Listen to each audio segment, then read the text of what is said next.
Well, the 50th has finally come to an end, but don't worry, there's another celebration already started. Tons of people are out there watching the very last Enchantment, and those barges are going away. We're going to talk about all that tonight on ParksCenter.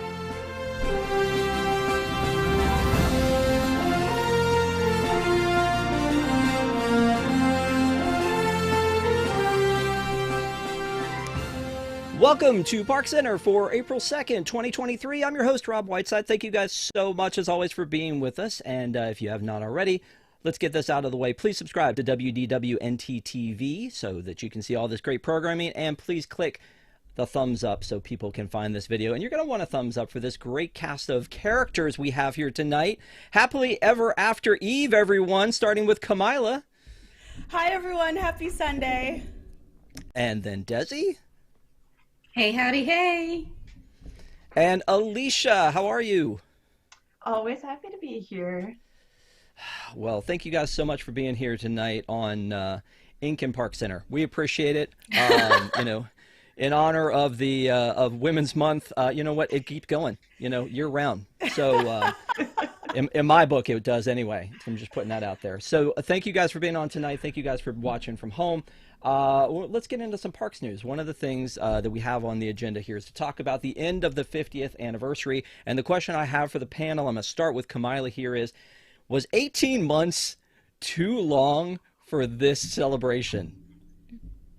Listen, I mean, these days people celebrate their birthday for like 5 whole months. So I think it can never be too long. Look, Disney loves a good party, and I'm just living for the fact that the 50th is rolling right into another party.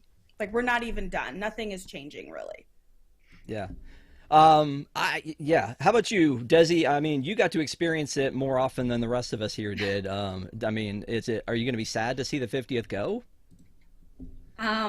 No, I'm not going to be sad to see it go, especially if it means that I get rid of those harmonious barges.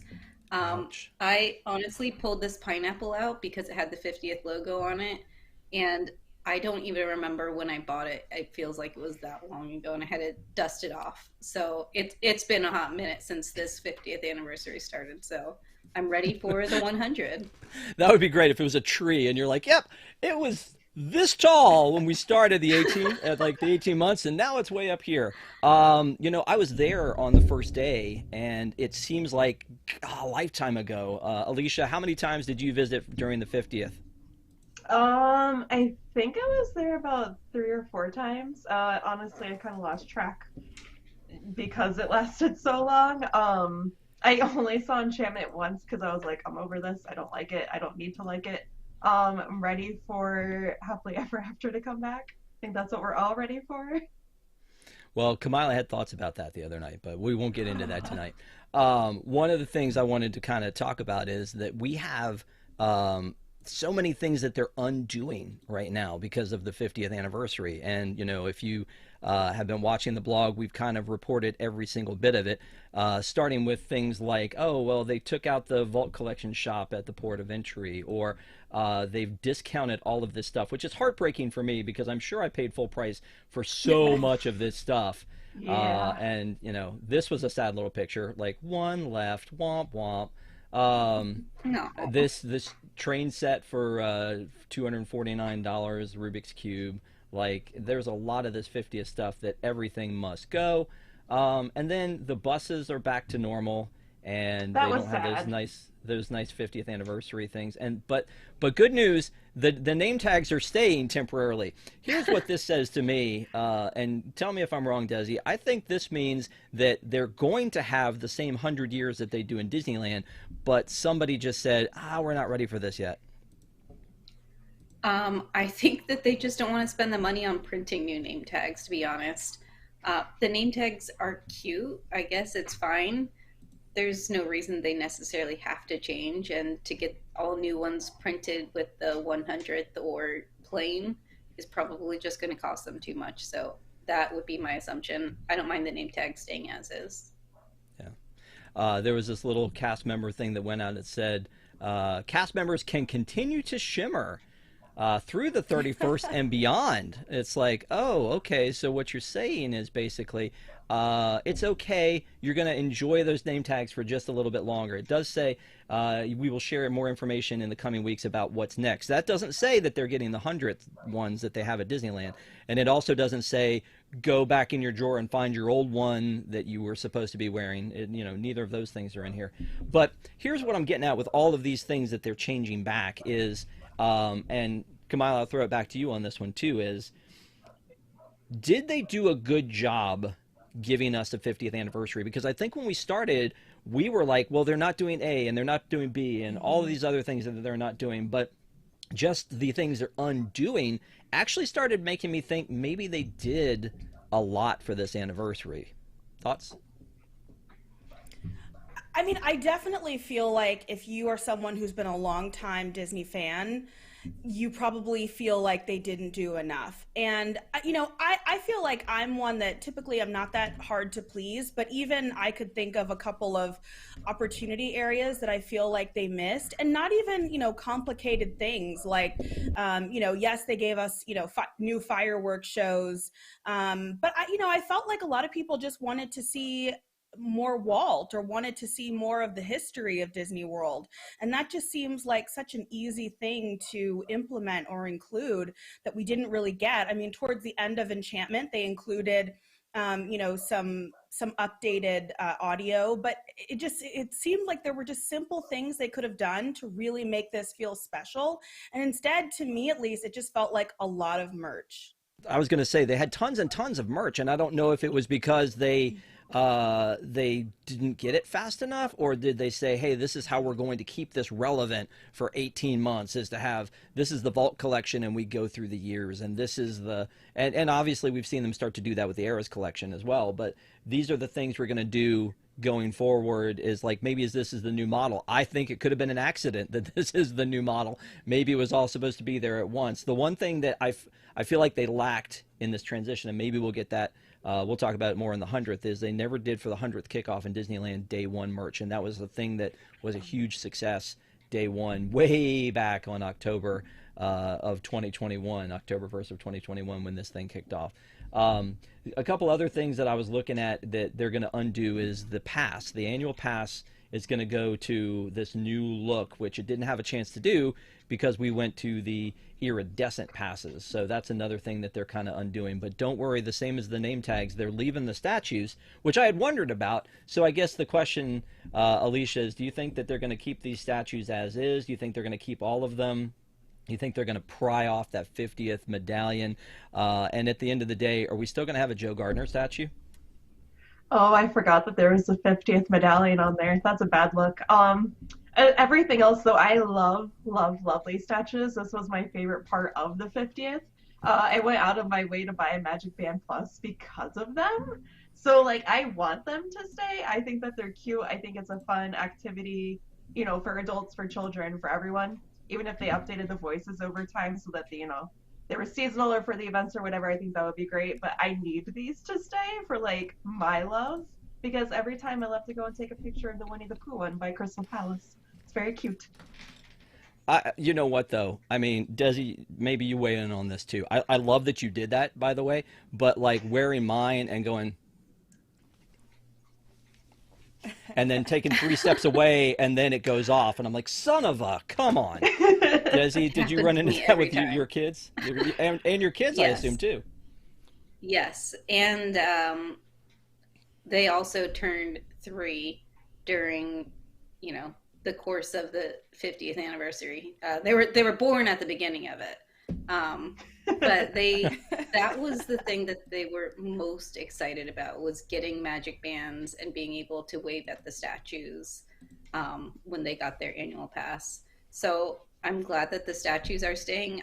My assumption would be that they're just going to replace those 50th medallions with 100 medallions, but we'll see. I guess only time will tell. It already has a 0, so you can just add 2 more lines. Well, on I heard people say, oh, they'll probably put the silver on them like we have for the 100th everywhere else, and it's like they're not going to go to that trouble. That's not going to happen. No. But no, I don't think they're going to paint the statues. and maybe they'll move him around. But yeah, I mean, I kind of gotten used to seeing Figment where he's standing when I walk by and saying hi to him or whatever. But I like that they changed it up a little bit at the holidays. That was kind of cool too. A quick super chat. Here is some cash in case ParksCenter needs some new equipment or set. We can't let Tom be the only one to get new stuff. Jungle Cruiser, we always appreciate you. Thank you so much for the super chat. So much. Although, should I take that as offense that we need better equipment? I'm trying to figure that out. But thank you so much.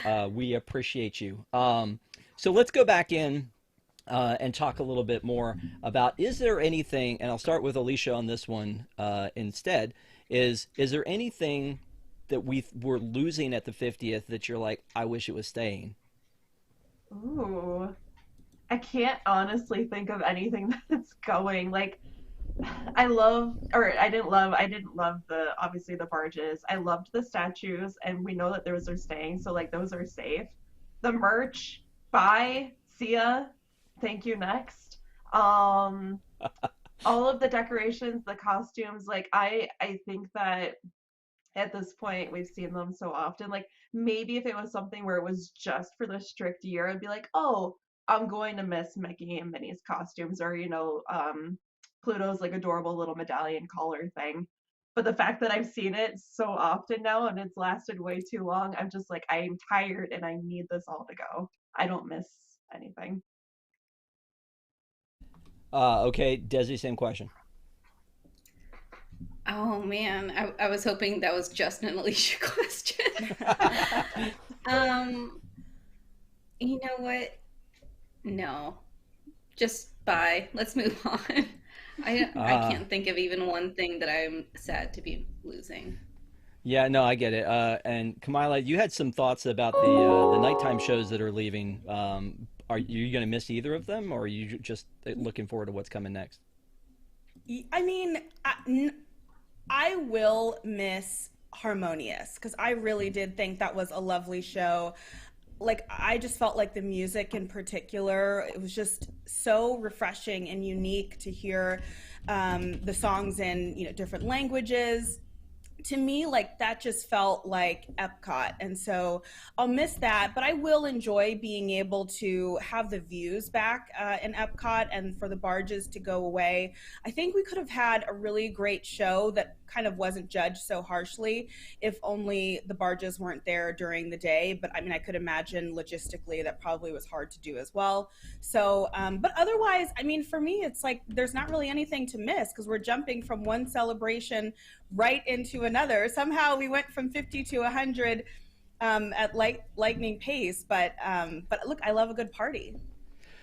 Well, and here's the thing about that. We could have ended this thing on time.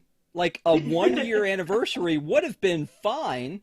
I mean, do we even recognize Epcot's 40th? No, because it was like there was here one day and then was and then it was gone. I mean, the merch is still around, but for the most part, it was like that. So like if we had ended this on time, we could have started the 100-year celebration the same time everybody else did. But the 100 years, let's move on to that, still confuses me a little bit because the actual birth date of this company or anniversary of this company isn't until October, but we started it on January 1st, kinda, but we didn't start it in the parks until January 27th, kinda, because it was at Disneyland.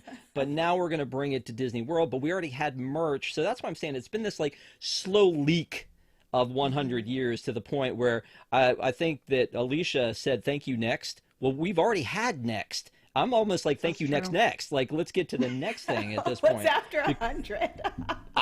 Nothing. I mean, Tokyo 40, I mean, I guess is the next thing that's happening there. But they did announce, and I want to get y'all's take on this, they did announce that there is these themes for the 100th anniversary celebration. And so I think it was... Look, that's me. I thought it... Yeah, there you are. And there's me. So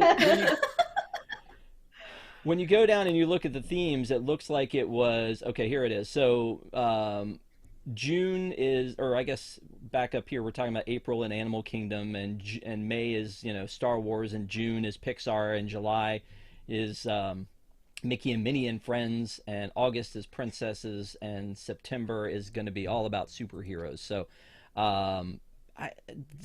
Kamila, do these themes matter to you? Have you started planning your vacation around July so that you can be there when Mickey and Friends is featured? Or, I mean, I don't know. No, I mean, if they do it in a way where something, unique or special actually happens around these themes, which, maybe it will, and hopefully it's not just in the shape of like a new cupcake themed after, these characters. But I feel like for me, for all of these, anniversary celebrations, I'm just looking for something a little more special or unique, and not necessarily, something that I have to buy. But I don't know. It feels like for a party, there's food, there's decoration in the form of merch that you can buy. Maybe there's some special nighttime shows, some special outfits, but I don't know that anything really feels particularly special. We're just getting something that's a little bit different. And I feel like this is Disney. They know how to do this. I know that they do. But none of this is making me be like, I need to, rush down to see this, to be a part of it. I don't know. I'm still waiting. Well, for in the that. in the same vein, all the 100th stuff I had to share with you is all stuff you have to buy. So like here's Disneyland has this 100 years bucket. So hey, let's paint it blue and sell it to everybody. Then we've got they've already changed over the resort mugs. You can get that oh so affordable Disney balloon. How much are we charging? $20. Only $20 for a balloon. I mean, yeah. And my dad was mad at me when I was a kid and a dollar balloon got out of my hand. I can't imagine if that would happen. And then of course we can't have anything without a lounge fly. If it's a day with that ends in a Y, it's got a new lounge fly probably. But so again, a lot of this stuff is things you buy, and you make a great point. Like there's not really this sort of kickoff thing, really. I mean, Wondrous in Disneyland, right? So Wondrous Journeys was booked as this is the 100 years and won the World of Color, but yeah, I mean, I feel like anything that comes to replace Epcot Forever, and we'll talk about that in a little bit, isn't necessarily for the 100 years. So I don't know. Before we move on from this topic, Alicia, thoughts on 100 years? I hate these monthly like theme things. I hate it. When I read the article, it's like this is dumb. Because you know what it reminds me of is the like monthly like main attraction like Mickey and Minnie collections that they had. And I feel like this is their way of being like, well, we did that and people bought all the merch for it, so I guess we'll do it on a bigger scale and like put it in a park and then make people go down for it and get the merch for that. And I feel like it's just like this giant like idea that they have to get people to come to the parks. But I hate it. Hate this idea. I'm over it. How do you really feel, Desi? I know. Yeah, I actually am kind of excited to see what they do with these monthly themes. As far as I know, we haven't seen it yet with the April one. I don't know, maybe they've put something out, but I haven't noticed. But I am super excited for May with Star Wars and to see what happens there.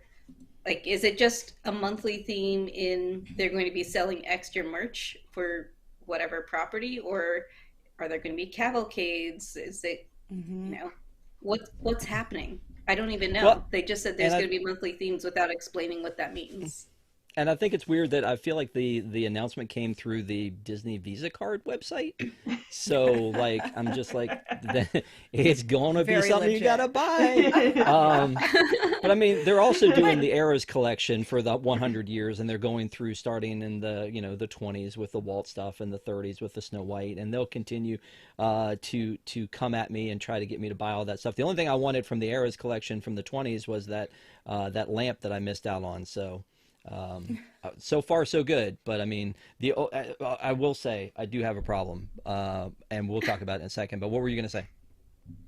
Oh, I just was thinking, and I don't know if we're going to talk about like what they do for Easter or Earth Day or some of the other things, but like we are going to get to that because I just feel like if you think about some of the unique things that Disney does, like even just for one day holidays, like they can find ways to make things really special.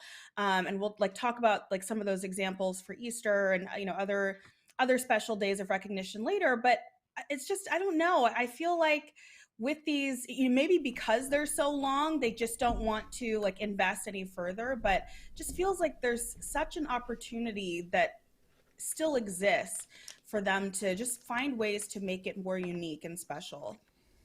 Yeah. Well, they did. They're going to have 100-year pressed pennies. So, I mean, if that's what you were looking for. You're right. You're right. My bad. Nice Quite segue. honestly, yeah, thank you. I had a problem with these, which were the Disney the 50th anniversary coins. There were 53 of them, by the way. There weren't 50 because there was one for each of the resorts that opened during the 50 years, as well as one for each of the statues that were out there. So I have them, and I put them in my 100 Years of Wonder booklet because I got 2 of those, and then now they have the 100 Years of Wonder coins, and this is going to be a problem for me. Now, I've been able to stay away from the pennies. I know that our boy Tom does not stay away from the pennies, but I like attraction pennies. Like if I like get off an attraction that I loved and look around, I might go, oh yeah, let me get some Tower of Terror pennies. I don't necessarily need one that says the 50th and then to turn around and say I need them for the 100th, but also the medallions are getting me. And part of the problem, in addition to the fact that the ones for the 50th were, I think, $16 if you bought all 4 in the machine. They upped them to the same price that they're charging in Disneyland, which is if you want all 4, it's $20. So they're $6 a medallion, and they are $5 each. Bargain basement price, $5 each if you buy all 4 of them at once. And honestly, why wouldn't you? So as I'm probably already just infected with this problem, Desi, tell me you don't have the same problem. I'm assuming you don't. No, not when it comes to coins. I have a problem when it comes to like sippers or popcorn buckets or magic bands, because then I justify it in my head. Well, I'm going to use this again. It's going to be useful for some reason, even if it's just a prop apparently in ParksCenter for me to drink out of.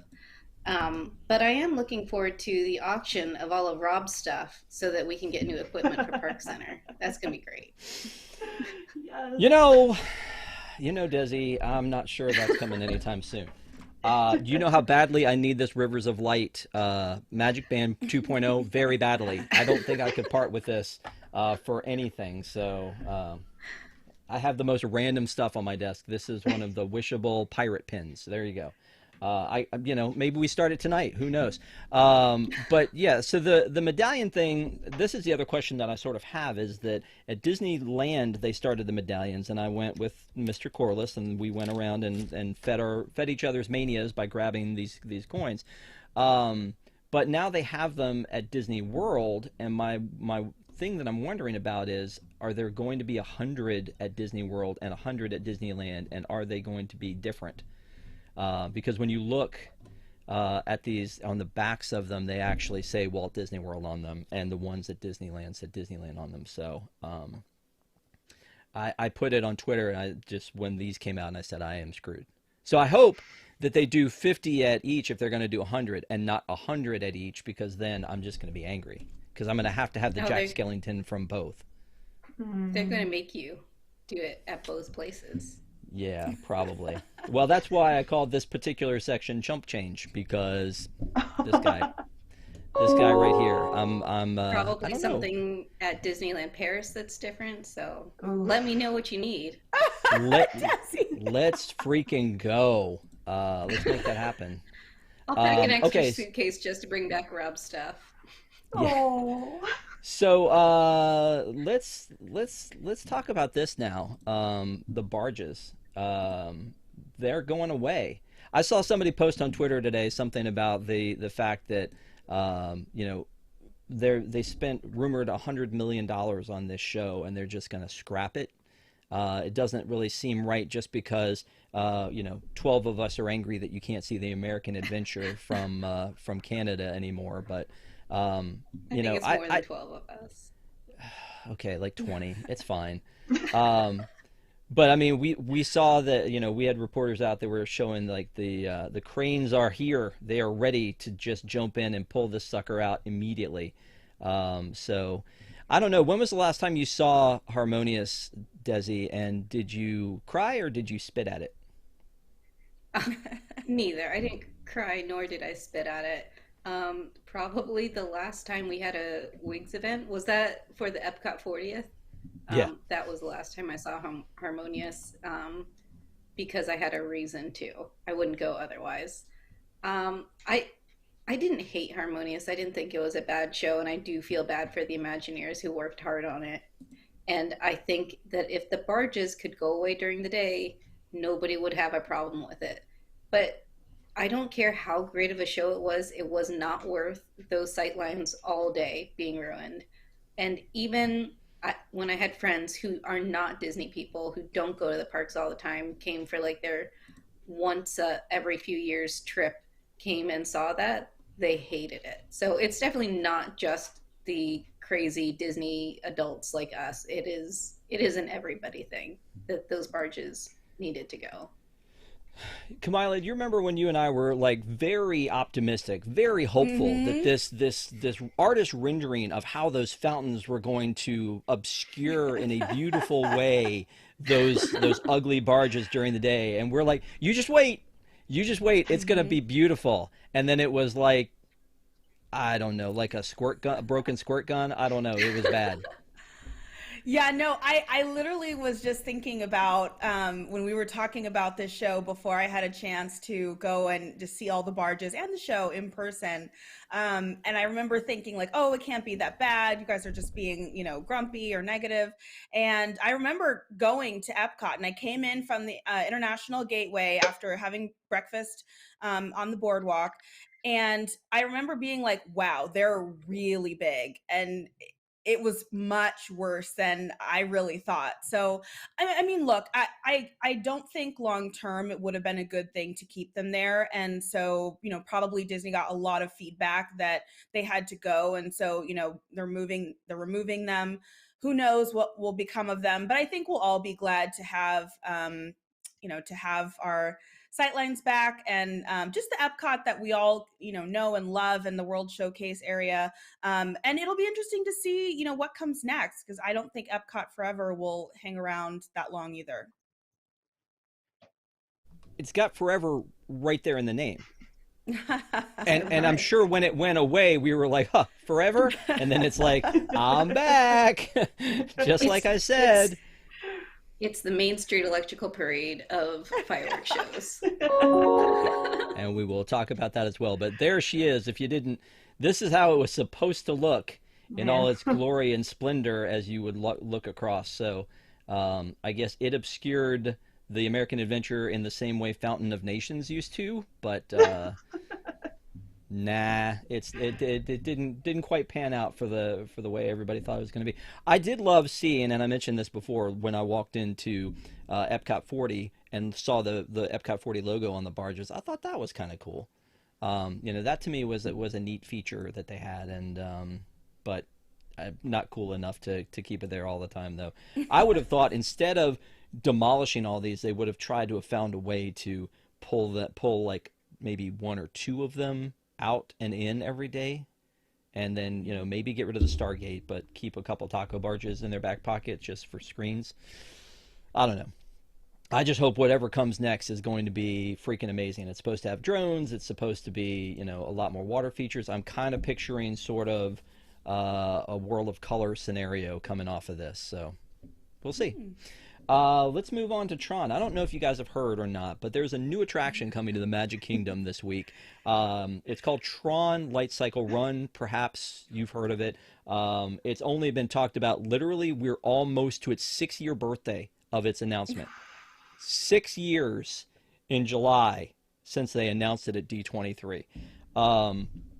And I feel like we've talked about it literally every week since then, especially as we've gotten closer. So I feel like this close, we can't stop at this point. So we have other things to talk about with Tron and Kamila. Did you watch Deep in the Plus this week? No, you didn't. Okay, Can you talk about Tron? I hold on. But in my defense, I was literally moving this week, so Okay. I was a little busy. Well, watch Tron, and then you can watch our Deep in the Plus about Tron, 1982 Tron, because that's what I'm going to do. We may or may not have talked about you a little bit. It's fine. I may or may not just skip to the Deep in the Plus. Get the summary. For anybody who wasn't watching last week, Kamila was like, "What's Tron and why do we care and does it really matter for the IP?" And then I wept a little bit. But Desi, you've actually ridden this thing. What's up? Yeah, I did. It was a lot of fun. I really enjoyed it, and I was sending Rob pictures the whole time just so he could be jealous. Yeah, it was pretty evil. I'm excited for it to be open for everybody and for everybody to get a chance to ride it. Highly recommend front row. It was a good time. Yeah. Did you ride it before the onboard ride photos were ready though? Yes. So disappointed I didn't get one. Oh well. Yeah, that I'm to sure me I'll go is- again. You think? I mean, maybe. So again, we talked about this last week. It's basically been on soft open, and so I feel like it's kind of been open. But the big news this week is that this action figure experience, where you pay a mere $90 to have an action figure that sort of possibly you could tell someone looks like you, made custom, is going to be delayed now. We had Eric Morton already set to go and be a part of that, and they were like, no, sorry, it's not ready yet. And by the way, the launch depot also not ready yet. Alicia, they had only a mere 6 years to get ready for this day, and I'm at a loss. Why do you think all this is going down? Who knows, man? It's Disney. I don't believe in deadlines from them anymore. They've let me down one too many times. I mean, how many things have been delayed, or how many things, like we said, like this has taken 6 years. Also, I love someone's comment in the YouTube chat said, it's opening 25 years ahead of schedule. So, I mean, that's kind of how it feels at this point. I mean, I'm not shocked that this is delayed. It might be delayed for a whole month, But then they release merch, that we're not supposed to be getting for 2 months, and then it's on the shelf, next week or something. So Disney doesn't know time anymore. I just move on. Wait for it to open. And the announcement that they made about it was the D23 Expo in 2017. They talked about it was coming, and then also the expansion of Paris and the Mickey and Minnie Runaway Railway. I mean, this was back when they were talking about Millennium Falcon. They were talking about Space 220 about that back time. And the thing they swept under the rug, the Main Street Theater, was also talked about during that time. And I had a conversation with Dr. Diffendahl and said, what do you think they did with, why do you think they aren't doing that? And he said, they're going to use the money on new monorails. This was 2017. We have heard zero about new monorails. So I was excited about there being an expansion of Main Street. Main Street, if you've been there to watch the fireworks at the end of the night and then tried to get out, is like some sort of a free-for-all situation. No wonder there are so many fairy fights. It would have been nice to have kind of like this street run in parallel that had some other ways for you to entertain yourself or escape from all that. So that would have been neat. Kamila, any last thoughts before we move on from Tron? I mean, I know you're itching to talk about it. I mean, listen, all I have to say is this. 2 things. One, Tron is open. It's been open. If you want to go to Tron tomorrow and ride it, you can do that. It's open. So I don't even know what the April 4th date is about, right? And in a way, it kind of, I feel like, it just made it, I don't know, not that interesting. I can remember times when rides would open and, if I wasn't there in person, I was watching, YouTube to see what was happening and just, need to be a part of it. For Tron, I don't feel that at all, because I feel like if I wanted to go tomorrow and ride it, I could probably do that. So I feel like it's just open. But the other thing I was going to say is it's so interesting to me how we're seeing all of this not ride specific merch, but this merch that's so closely kind of meant to be integrated or tied to a ride, I don't know, the action figure you're supposed to get with this one, or even I'm thinking of the web slinger spider. I don't know. I'm kind of what if you had Imagineers focus more on just building great experiences and not trying to sell us these overpriced gadgets that we don't want? I don't know. Yeah. I need the web slinger things that I can put on my wrist so that I can be better at web slingers. No. Allie's Rob, husband it's told just me. it's gonna go in your garage sale. You don't need them. I kind of do. I'm really bad at that one. I'm really good, I feel like, at Toy Story, and I feel like I'm pretty good at Buzz Lightyear. But that one, Can you I'm do not it great at. blindfolded? And drunk. because I cannot. Yeah, but again, I think that one I'm bad at, and Allie's husband told me you just shoot the middle finger at it over and over again. I'm like, I mean, I kind of want to. I'm that bad at it. It's not a good thing. Can before we move on, can I just talk about this comment from Brandy in the comments here, that I know that Desi's been interacting with this, where she was talking about that action figure. She said, not buying one unless I can get a plus size action figure that doesn't fit on the light cycle. Yeah. So yeah, same. David's like, Rob spring cleaning auction. No, stop it. My stuff. It's but mine. Let's go first and check it out. Yeah. Yeah, we get first dibs. Okay, Yeah. sure. Fine. Let's talk about the DVC Lounge, because this is one of the things. I have DVC, Disney Vacation Club, for those of you who are not in the know. But the Disney Vacation Club, and I've said on the program before why I did it. Like, it financially made sense for our family because of sleeping arrangements and things like that.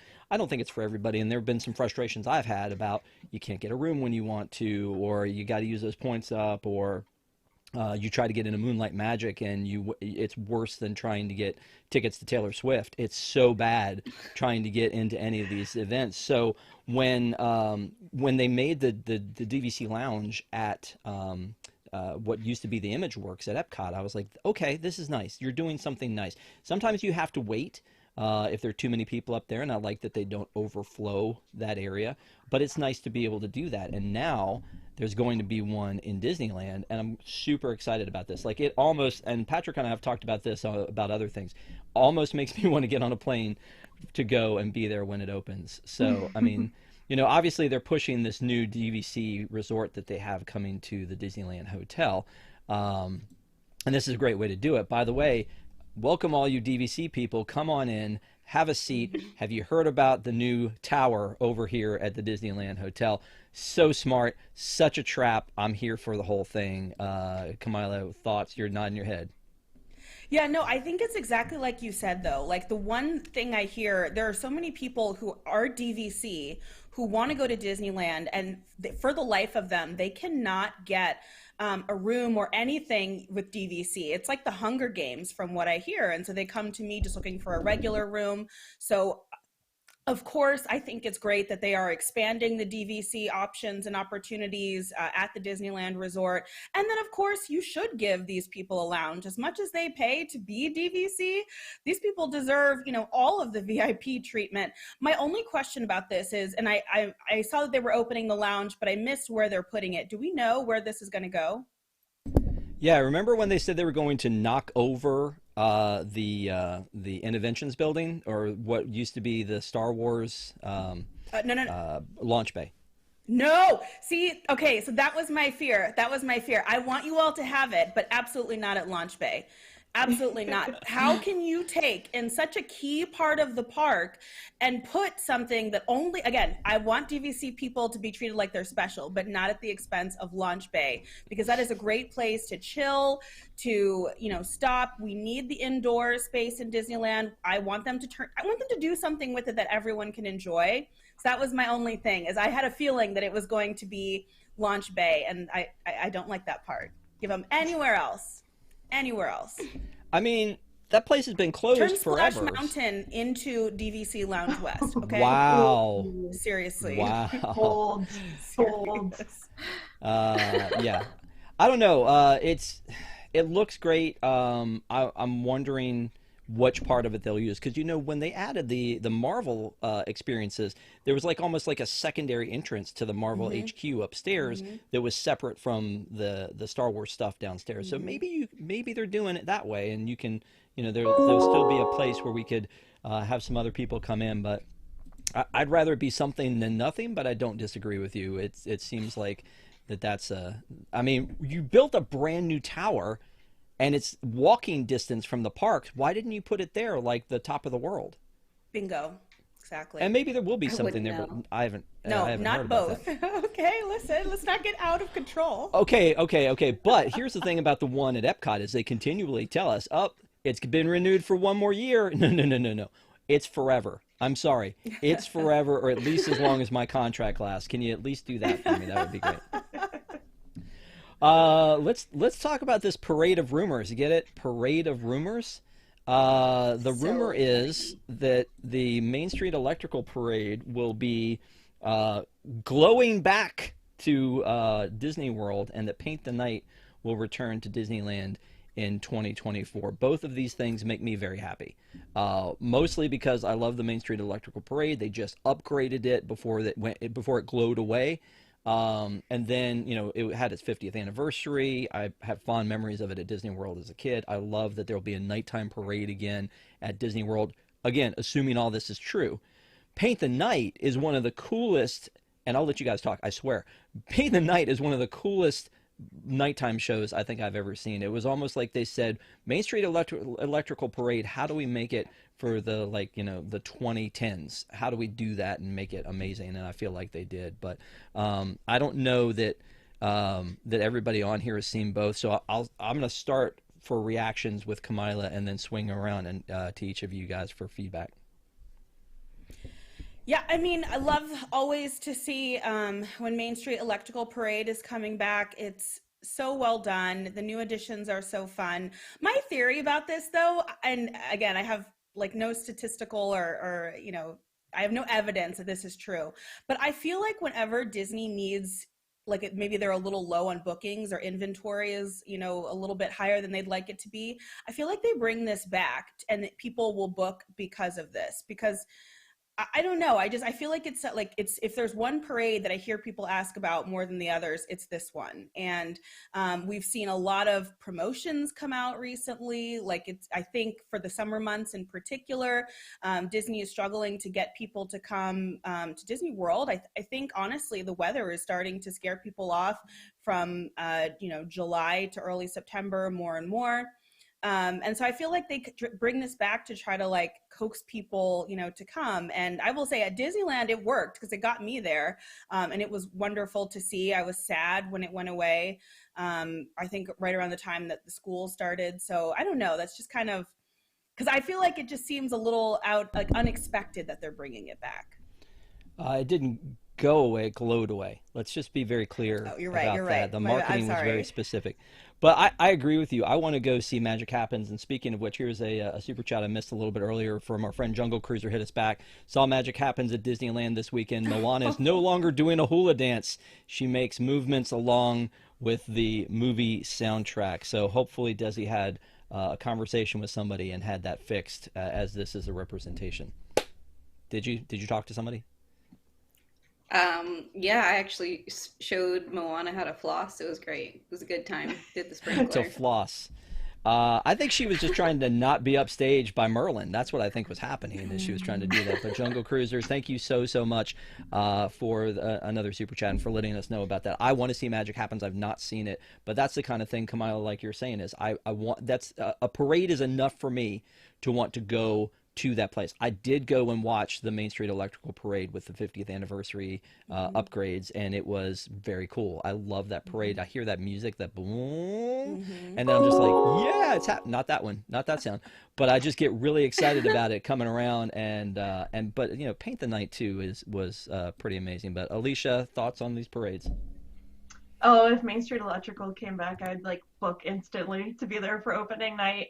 I think the last like nighttime parade that I've gotten to see was when I was in Tokyo, so I just like I miss it and I need it. I haven't gotten to see Paint the Night, but I've watched like so many videos on YouTube, and I listen to that soundtrack like at least weekly because it's so good. So I'm gonna be in Disneyland in October, so I'm like quietly hoping that it's back for that, so I can see it. That would be great.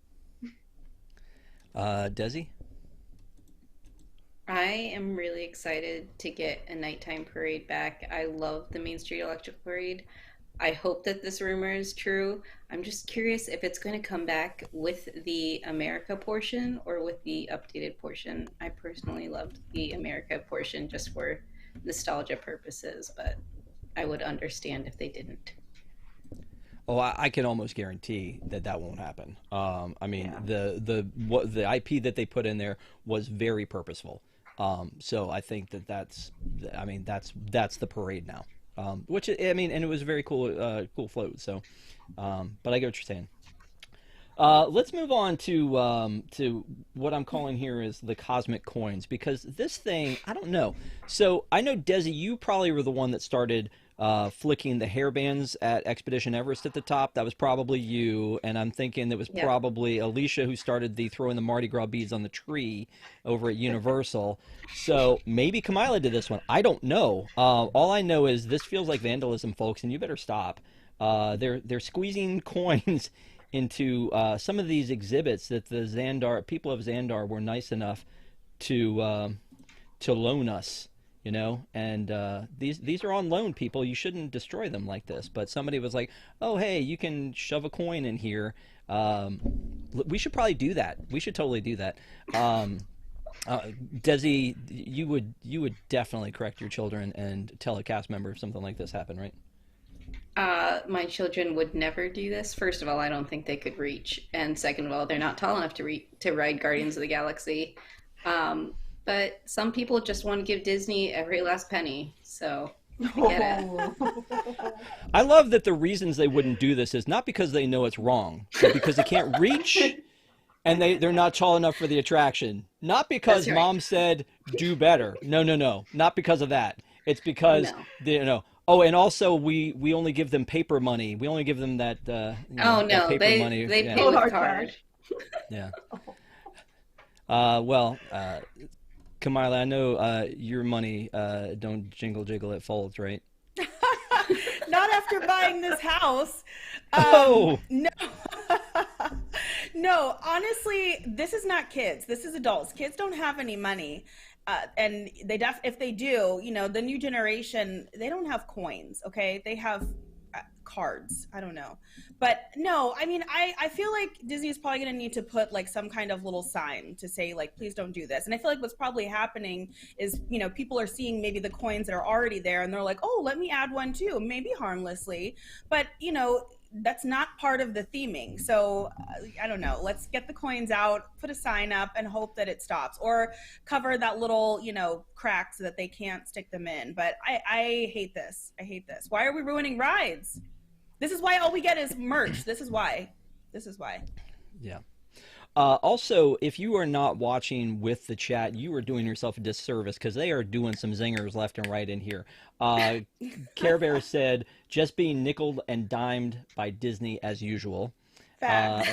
Phenomenal Brandy said, I heard the Earth to Xandar exchange rate is garbage right now. Oh my gosh. Bravo. So good stuff. Good content. So Thank good. you guys so much for keeping it alive out there. Yeah, I just, again, those little things that happen. I mean, Alicia, tell me you never threw the Mardi Gras beads in the trees. Oh no, I would never. My parents would like kill me if I'd have faced anything like in Disney. That's like heritage. My mother would be like, your grandfather's rolling in his grave. Yeah, no. And I mean, to be fair, like this isn't the only instance, right? Like I'm sure we've all talked about it, but like Disneyland, the marquee for Mickey and Minnie's, like that's also seeing lots of issues with children and kind of all of Toontown. And so this is just kind of an extension of that, but like, I mean, don't take Rob's coins and put them in there. Don't put your coins in there. Like, let's empty them out, leave it be, seal it up with some duct tape, move on. By the way, I had a prop all ready to flex, but it's all green screen behind me, so you can't see that's there. But I hope that yeah, right. Honestly, might be the best dragon popcorn bucket out there. Just saying. Yeah. But this one was so good that my wife was even like, I like that one. So, wow. But I will say that I hope that comes, if the Main Street Electrical Parade comes to Disney, that they bring those sippers and popcorn buckets back, because they were amazing. So the turtle sipper is still like my #1 wish list of like merch I didn't get that I need. Yeah. So let's loop around. Let's bring it back again. Speaking of bringing back things, we were so excited when we found out that Club Cool was coming back after the renovation or the wrecking of Epcot was happening, that they were still going to have Club Cool. And then we've found that they're not really doing a great job of upkeep, because the only thing you can drink when you go there right now is the worst beverage on the list. So it's almost like they're daring you to try to take a drink from them at this point. And as you can see, our reporter had no problem getting this photo with two stations in my view here totally empty, because everybody probably walked in was like, well, this to me is and I'm gonna be, this is a hot take, this is almost as bad as Elsa's face not working in Frozen. Close these doors. Close these doors right now, because this attraction, it's broke. Thoughts, Dizzy? I thought this was an April Fool's joke, but apparently it was not just on April 1st. Like, I thought, oh my gosh, that's so funny that they did that. I'm sure all of the other sodas still work. This was just an April Fool's thing. No, this is a legit thing that only the Beverly is working. I assume it's like a supply chain issue, and they just ran out of the other ones, and nobody wants to drink the Beverly, and that's why it's the only one left. I don't know. The Beverly's disgusting.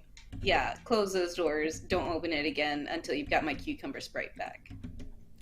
Oh, okay. So Cucumber good. Sprite. Yeah. Alicia? It's actually really interesting. When I was down in February, my mom kept commenting. She was like, the soda tastes weird, the soda tastes weird. And it was Coke. We ended up talking to like someone in service, in food and beverage service, and they were like, oh, we're having supply chain issues. So I wonder if this is like the trickle down now, but I also thought that this was an April Fool's Day joke. And I was sad to see that it wasn't. Yeah, and close the doors, I guess. Don't let people drink the Beverly. Yeah, I did drop an April Fool's Day joke on my Twitter account about them making a Tipton hotel at Disney World, and Dawn, our Wig's friend, commented, "I hate April 1st." I don't blame you. I do too, but I had to participate. Sorry, had to put that out there. So, let's get to what Kamila really wants to talk about, which is Earth Day treats. Didn't you say that that's what you wanted to talk about all the treats that they're coming? I'm just That's kidding. true. That's not Although really what I have better thoughts about Easter. Earth Day at Disney World used to be something really unique, and maybe they'll still have some special programming for the day. But I mean, treats to celebrate the Earth. I don't know. It's a stretch. I mean, come on. Love the Earth. Love the Earth. Love the Earth. Like it's all good stuff. It does look good. It does look good. It's fun. We love a theme, but I mean. Well, and I mean, maybe more stuff will come. For those of you who don't know, the 25th anniversary of the Animal Kingdom takes place on Earth Day of 2023. So we're very excited that there will also be we're going to have an event that we're calling an unauthorized field trip. So that's kind of exciting. But maybe there will be more stuff. I mean, I don't know. I'm just like. They're saying there's going to be merch, because Alicia's like, if there's not going to be merch, I'm not showing up.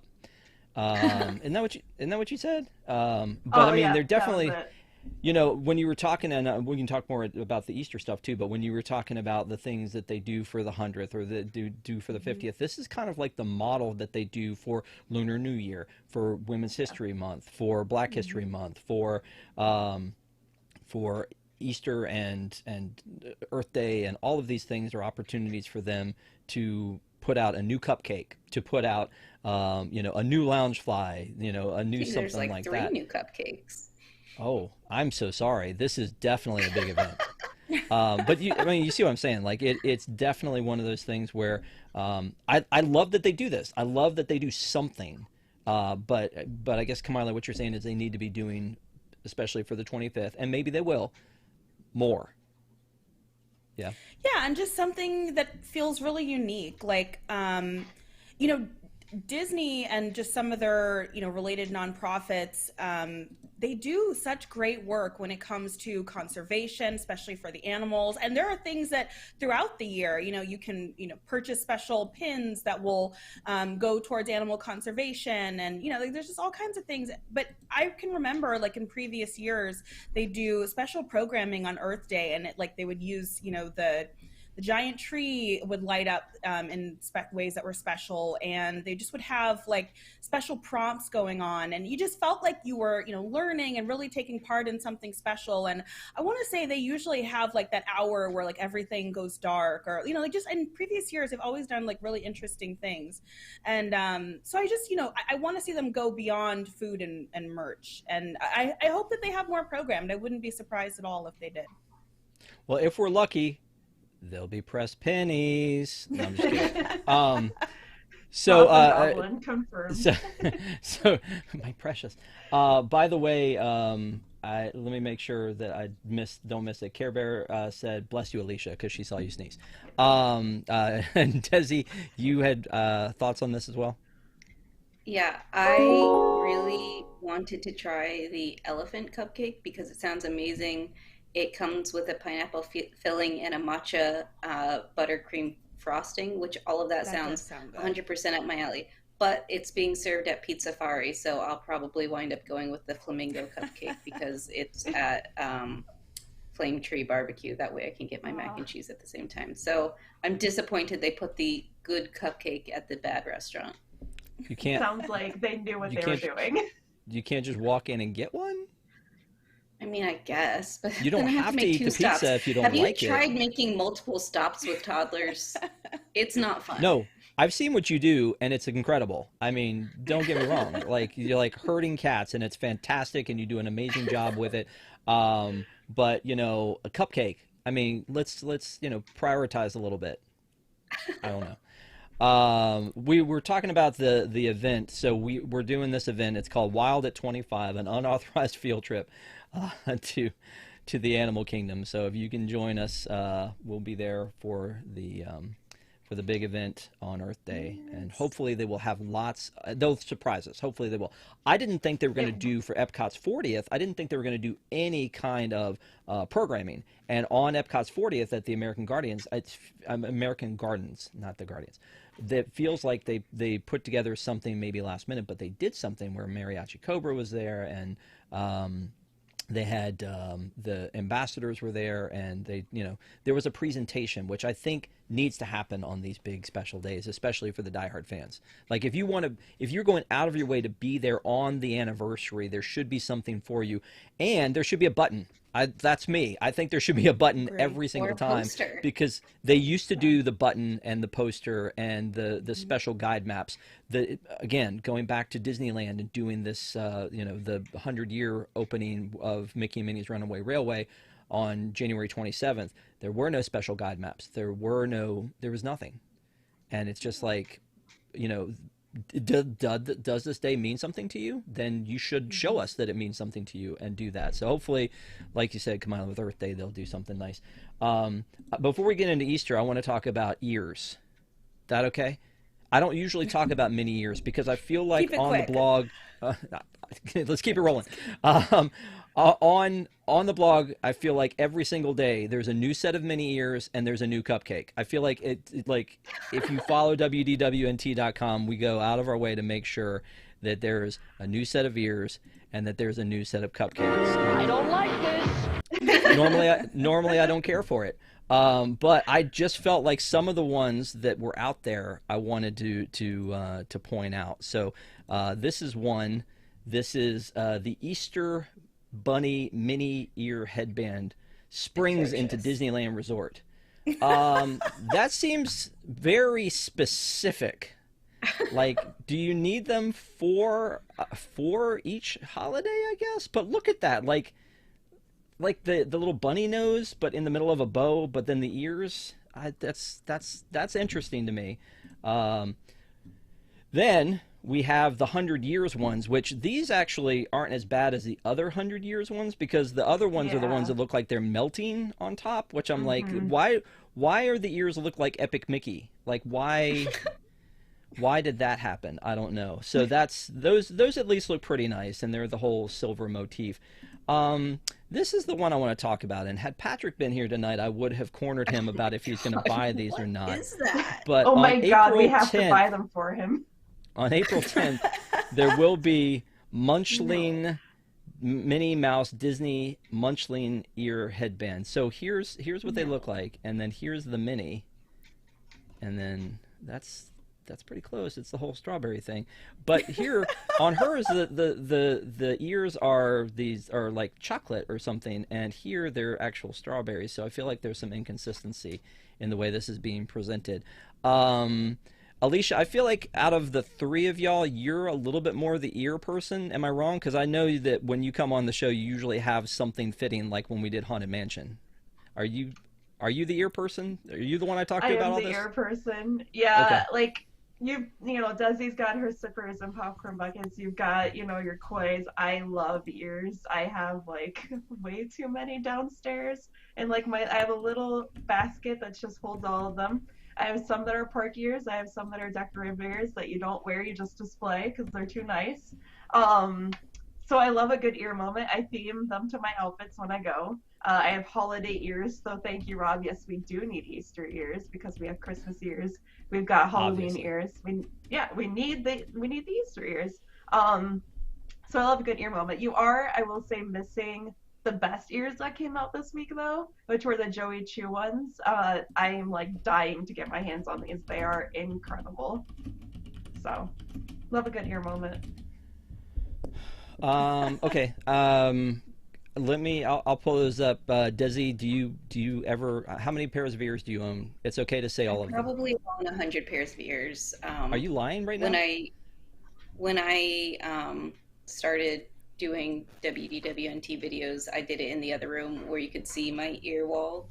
But it's those ears with the bunny ears. There's too many ears going on. I've got these ears, and then I need the mini ears, and then I need the bunny ears. No. If you're going to do Easter ears, just do the bunny ears. You don't need the bunny ears with the mini ears. It's too many ears going on. I understand. These are the ones that I think that, Alicia, you were talking about. They're just so precious. Look at them. I'm sorry. I'm sorry, that noise you just made. Do you need a cigarette or what? You good? You good over there? Listen, I am like obsessed with Joey Chu. He's like my favorite Disney artist. So when this collection was announced, I was like on socials. I was like, look, here's everything that's going to be in it. And I'm like listing everything to our Disneyland and like WW reporters. And I'm like, here's everything that you need. Here's what you're missing. Here's the store you can go find them. Like I'm here for it. I'm not going to lie. I was going to talk about tonight these glasses. This is a very cool, so cute good. set. Yeah. No, for sure. For sure. And I feel like, Kamila, you may or may not have arrived on ParksCenter once or twice with mini ears on. Is that correct? So are you? I have ears. I don't know. I've stopped buying them because I just almost never wear them. But I do have some good ears. I also have the Mickey conductor hat that you can get at Disney California Adventure. I think I've got the Captain Mickey DCL hat as well that someone got me from the cruise line. So I feel like I more collect these things than actually use them. Well, obviously. I mean, you don't want to, you don't want to mess them up. You should get a book like this, but ear size, so that you just slide them in, and then it protects them, and then you never have to like expose them to the elements or anything. If only that existed. I know, right? Let's talk about Easter. Kids, sit down. I'll tell you a story. Once upon a time, Disney used to do a Walt Disney World Christmas parade. Not just Disney parks, but Walt Disney World Christmas parade that would air. But they also used to do an Easter parade. So, I think in my head, these holidays have always been very similar. They have the same religious backgrounds, but they also have these wonderful people who, in the middle of the night, will bring you gifts. Whether it's chocolate or a Tonka truck, these are magical times, and nothing. I mean, and marrying the magic with Disney is perfect. So, I'm going to brag a little bit. I was able to meet the man himself at one point at Disney. Yeah. I met the Easter Bunny. I'm just throwing that out there. I mean, and humble brag, sorta, a little, but this is one of those things like you were talking about, Kamila, is that they have. It's a special day when you go there. Mm-hmm. There's something very fun and unique about being there on a holiday, whether it's Arbor Day, Earth Day, Easter, it should show that that is a thing. Like, so I was there on St. Patrick's Day last year, or I mean this year, and I had to hunt down a pin so that my daughter and I could wear the St. Patrick's Day pins into the park. But that was kind of it. Like, there wasn't really a lot. There were some snacks, as we talked about before, and I'm sure Raglan Road was off the hook. But yeah, that's about it. So let's hear the Easter speech. Yeah, I mean, I will say, I feel like low-key Easter is a time of year, or a day or a weekend, to actually try to be at Disney at least once in your life, because I feel like there's so many fun and unique things they do. And I agree, Rob, absolutely, they used to do more. I hope they bring some of these things back. My understanding is the Easter Bunny is still there, but at Epcot you've got the Easter egg hunt, you've got where you can spot all the Easter eggs, also I think like mostly throughout World Showcase. You've got the Easter baskets that you can buy, like over in I think it's the Grand Floridian area. Like, there's just so much that happens. And I've seen also where in like Tokyo Disney, they really seem to go all out for Easter, which is kind of unique, because I'm not even sure from a religious standpoint that's necessarily something that they recognize. But everybody loves the Easter Bunny, everybody loves some pastel, and everybody loves like just the ability to like have some fun. And it's really unique. It only happens maybe 1 or 2 days a year. But I don't know, I feel like there's something about going to Disney, whether it's Disneyland, Disney World, because both of the parks do some things that are special, but Disney World in particular, Epcot in particular, really seem to have a lot of special traditions around Easter. And I just feel like this is a time that I've never been at Easter time, and I'll miss it this year by about a week. But that's probably like right at the top of my bucket list, is be at Disney World during Easter. I did look this up because like they do these at Disneyland, just like they do the candy canes at Christmas. They do these eggs. There's like a chocolate and a peanut butter filled egg, which is kind of amazing that they do that. And then they have like some plush, yes, which is very cute. That's adorable. So cute. And then they have this Easter egg thing that you can get now. They've added a few more as your prizes when you do the Easter egg hunts. And then I think these are the pre-made baskets that you were talking about, which is much better than the one you get from Walgreens, if I can be so bold. But there's a lot of this stuff that they do. They do a lot. Unfortunately, the Easter Bunny won't be able to be at the parks this year because supply chain. Sorry, no, that's not a thing. He's going to be there. He'll be there. It'll be fun. I don't know. We were talking supply chain. It seemed like the right thing to say. I mean, they set up the little Easter cottage this year at Grand Floridian. I love going every year to Grand Floridian. So cute. Yeah, just like the gingerbread thing. I love going to Grand Floridian. We went out of our way this time to go and see the eggs at Grand Floridian. We went with Jake to the Contemporary so that he could judge the people who made the Stitch egg, and he gave them a thumbs down on that one. But it's really cool that they do those and they have them on display and anybody can come see them. And this is just a little bit of an extra something like the gingerbread stuff they do at Christmas that makes it kind of special to be there. And you talked about Epcot, they do the Epcot egg hunt, which I love, those oversized eggs. They do the same thing at Disney, Downtown Disney and Disneyland. But it's those are the kind of things, those little touches that make Disney awesome. And I hope that they continue to do that and continue to plus it, as opposed to say, here's something we can cut back on. Because I feel like it is, a lot of people probably, plan their trips during times like this just so they can be in the middle of the magic on a very special day. Let's talk about the Disney Cruise Line, because, wow, I feel like there was so much information that came out this week about the Disney Cruise Line. And we're running a little late here, so we'll try to be brief on it. But there's one going to Singapore. That's going to be kind of amazing. We knew there were going to be 7 ships. We didn't know that the 7th ship was going to be one that they bought from someone else. So that's happened, which I'm sure that they'll Disney it up. But I got to tell you, Kamila, if they do this, yeah, they got a very good price. But Kamila, if they do the same kind of overlay to this ship they bought that they did to the Paradise Pier Hotel in California, I'm going to be very disappointed. Oh no. Yeah, I mean, it'll be really interesting. I actually, there were so many openings because if you wanted to go to Lighthouse Point this week, you were trying to get on, either the inaugural cruise, the preview cruise, or one of the first cruises. So I've been talking to Disney Cruise Line cast members a lot this week. And of course, the day that they dropped the Singapore news and, news about the updates about the Disney Treasure, like I was trying to see if, they knew anything special, and they didn't, but it was just so many people, I guess, already have been calling to ask about this and try to get more information. I think it's so cool that the ship is going to be going to Singapore. It's such an unexpected location, but I don't know, it feels just I don't know, just really magical in an unexpected way. It feels refreshing. I'm as curious as I think we all are to see more about the Disney Treasure. I love Minnie's new outfit. That was very cute and a fun little touch. And I love that we're getting, so much more of Captain Minnie. Go girl.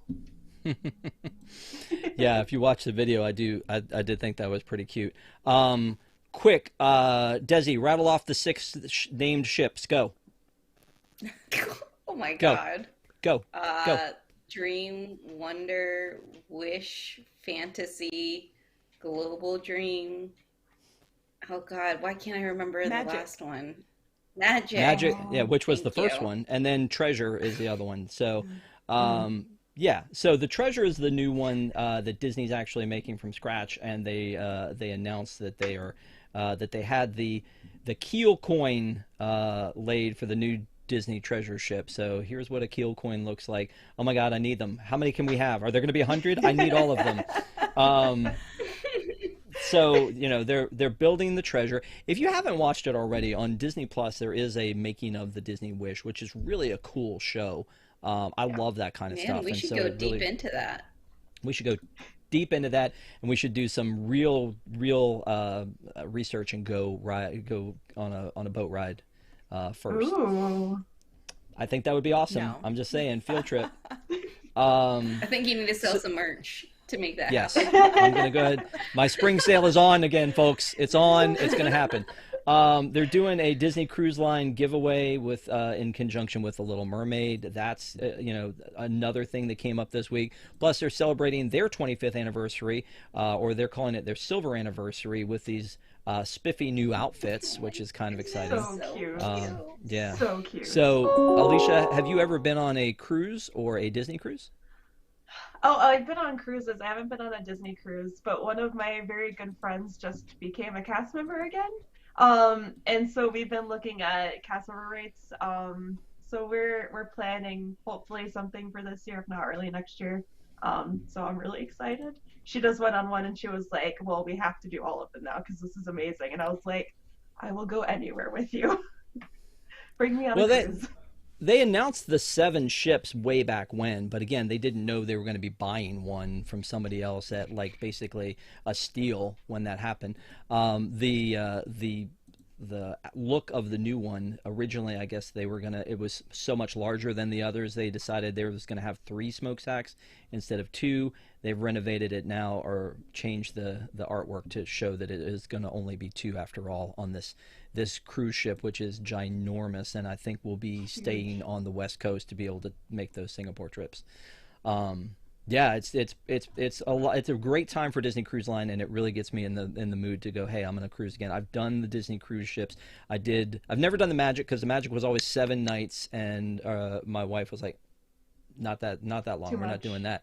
Yeah, because Wonder was 3 night and 4 night when it first launched, and then you had the Dream and the Fantasy, and I think I've only done the Wonder and the Dream, but the Wish looks amazing.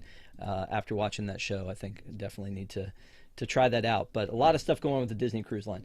So one last thing I wanted to kind of bring up before we go, take a quick commercial break and then talk about March Madness, is the Avengers Exit Shop. And I know what you're saying. Why didn't we lead with this? This is the biggest news that's happened this week, Rob. I saw it originally. We released the information that they were making this gift shop. So different from, like, say, Toy Story, where they made the gift shop years after, or the Tron roller coaster where it's not going to open on time. They're like, nah, forget that. We've learned from our mistakes. Let's just open a gift shop where there isn't a ride. And so this Avengers e-ticket attraction that they were going to have coming out of this building, this Avengers headquarters, which they then changed, and then they said it's canceled, and then they came back and said, no, this is going to be the King Thanos ride. They were probably just like, you know what, we've just waited too long. Let's just make a freaking gift shop. And what this says to me, and here's what we saw today as an update on that, is that beside the Avengers HQ, they've got this area blocked off right here. So we assume this will be probably the entrance and exit to this gift shop, once it gets open. But I think, Kamila, what this is saying to me is, I hope that where all the Avengers stuff is now, which is over on that soundstage that used to be Who Wants to Be a Millionaire, they used it for some other things. I'm hoping what this is saying is, hey, let's move that merch in here and let's do something with that other space. Do you agree with that? Yeah, I really do, because to me, that's one of the things that's kind of curious about Avengers Campus is if you're in the actual space or area that is Avengers Campus, it feels like there's really not that much merch, or certainly nothing that feels particularly special. There's some unique pins that you can find there, but not a lot. And you're right, it's not until you get to that kind of soundstage back area that I think a lot of people miss, because they don't even realize what that is. That's where all of the merch is. That's where a lot of the life-size, Iron Man and Captain America and just all those different, Avengers figures are. They're all back there. And so, I hope that, like you said, they move it, but I also kind of hope that the actual space is kind of interesting and unique and not just, a box that they've put these things in. I don't know. Have you seen Jesse's gift shop? Because just putting that out there. I don't know. Desi, thoughts? I know you haven't. You haven't been to Avengers Campus yet, right? I have not, and I'm not even going through the effort of going to it in Paris either. I think maybe they're pulling a Tom and they're trying to sell merch to be able to afford to finish the ride. That's my conspiracy theory. Wow. They Shots must be fired. too expensive. Yeah, that's crazy. You know what? If you don't go to an Avengers Campus soon, we may not be able to have you on the Loki season 2 panel. I'm sorry. Wait. Ask Desi, do you know Rogers? She knows. Musical? She knows. Okay, listen. I can do this all day. No.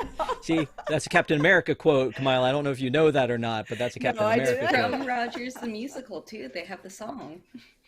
I could do this all day, on your left. These are things Captain America would say. We did have that conversation, too, where I said, oh, I'm so excited, the Hyperion, they're going to have Rogers the Musical. And she's like, I don't know what that is. So I thought Desi was like me. No. I was like, Alicia, see, she doesn't care about the I MCU love the either. song. Alicia, The song, I can do this all day. Please, you don't even have to watch the whole Hawkeye season. Just watch that one song on YouTube. It is amazing. Magical to the last. All right, let's take a quick commercial break. We're going to come back and talk about what happened on March Madness. And Desi, we're going to have to make sure that you control yourself, since you're our double agent, since you were on that show. Okay. And you could tell us the inside scoop on what really happened in some of those decisions. But we're going to have a quick commercial break, and we'll be right back. Please don't go anywhere. We'll have more ParksCenter right after this.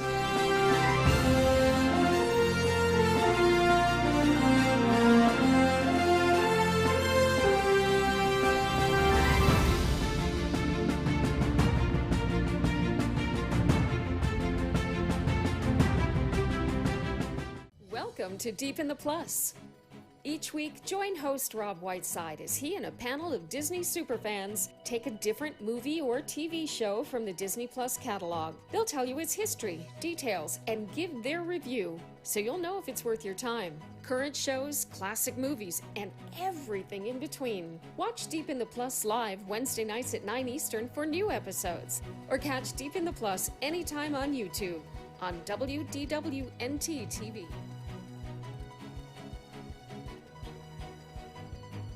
This program is brought to you by WIGS, the WDW-NT Inner Globe Society. Support WDW-NT to get early and exclusive access to content you can't find anywhere else, including exclusive post shows for WDW News Tonight and ParksCenter, access to our prize wall, a monthly Zoom with Tom, access to our Discord community, early access to our events, and much more, starting at just $2 per month. For more information, visit patreon.com/WDWNT or visit WDWNT.com and click the Patreon link. Join WIGS and unlock even more WDWNT.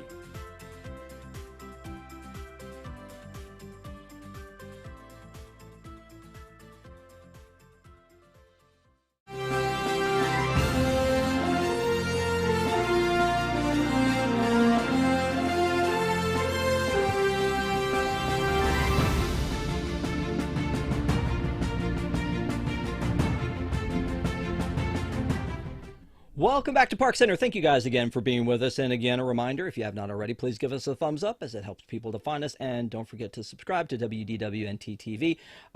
With Deep in the Plus, we've got some more great stuff coming up for you this week. But I wanted to kind of show real quick. So we did a couple weeks ago, like not last week, but the week before, we did National Treasure. Alicia and I talked about National Treasure. Eric Morton and I talked about Tron, Kamila. Tron, 1982, Tron.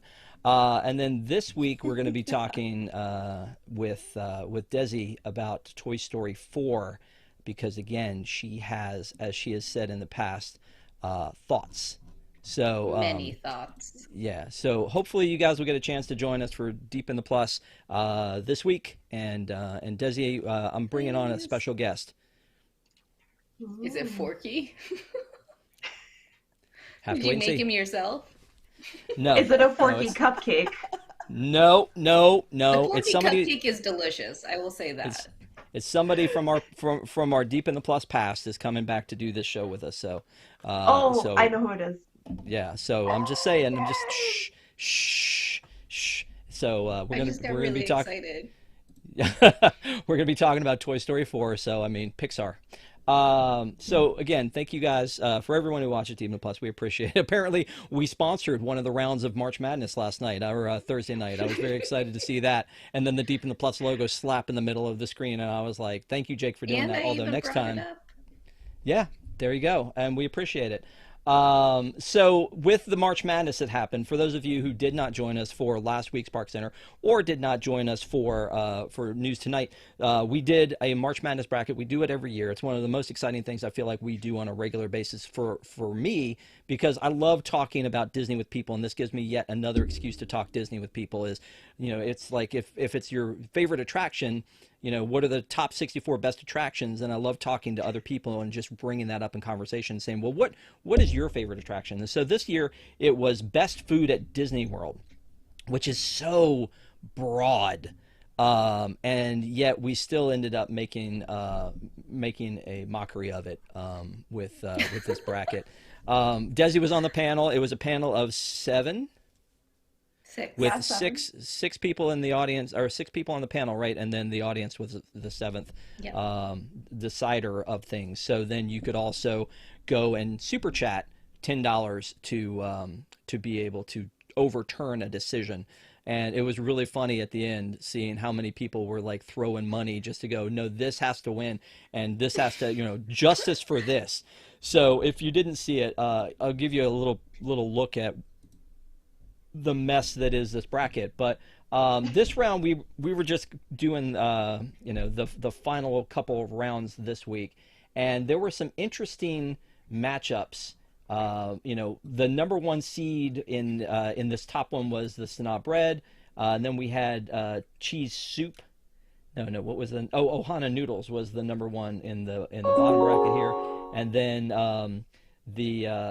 the Mickey ice cream bar, and then that got a number 1 seeding? Yeah. Mm-hmm. And then I feel like we had already which one was this? This was the Hoop-de-Doo fried chicken. Yeah. So that's what those were the number one seeds of what we had going on. And honestly, we talked about it last week, and we kind of came up with what we thought should win. But one that didn't win and got eliminated first here, and Desi, you were a proponent for this, was Dole Whip. Dole Whip feels like the quintessential. Like, again, what are the rules here? Is it because it's iconic? Is it that? Is it because it's is it because it's an event? Because bread service and the kitchen sink, these, and the cheese on fire, these are things that are events in addition to being good food. Or is it just because this place has the best version of that? Because I know, Kamila, when we were talking about this last week, you said, why onion rings? Why are you doing this? There's nothing unique about onion rings. But Desi, let's talk to you first about Dole Whip and the journey that Dole Whip had, because it had multiple options for Dole Whip, and eventually, I mean, it got knocked out pretty early. It didn't get knocked out that early. I thought it made it pretty far, considering I think the coconut Dole Whip got knocked out in the first round, which I'm fine with. I know there were other people on the panel who think that the coconut Dole Whip is the best one. Personally, I'm partial to the lemon Dole Whip, which didn't even make the bracket. But the pineapple Dole Whip it's usually my go-to snack in the parks. It's delicious. It is good for anybody who is going vegan, dairy-free, has any kind of allergies. It's really a delicious treat, and it's iconic to the parks. It is, when I think of Disney parks food, it's the first thing that comes to mind. So I'm glad it went as far as it did. I wasn't expecting it to win. But again, it's what is the criteria when we're talking to people who are outside of the blog? What is the criteria? Because a lot of people haven't heard of many of the things that are on here. I'm not sure I had heard of everything that was on here, especially like I mentioned last week, like two things from Steakhouse 71, a restaurant that's been around for literally 18 months. But I mean, it's literally been around for 18 months. Right. So I'm looking at this. Morimoto ribs should have been on there. 100%. That's what I was going to say. And I'm still salty about it. Phenomenal Brandy was saying in chat here, Morimoto were robbed. Yep.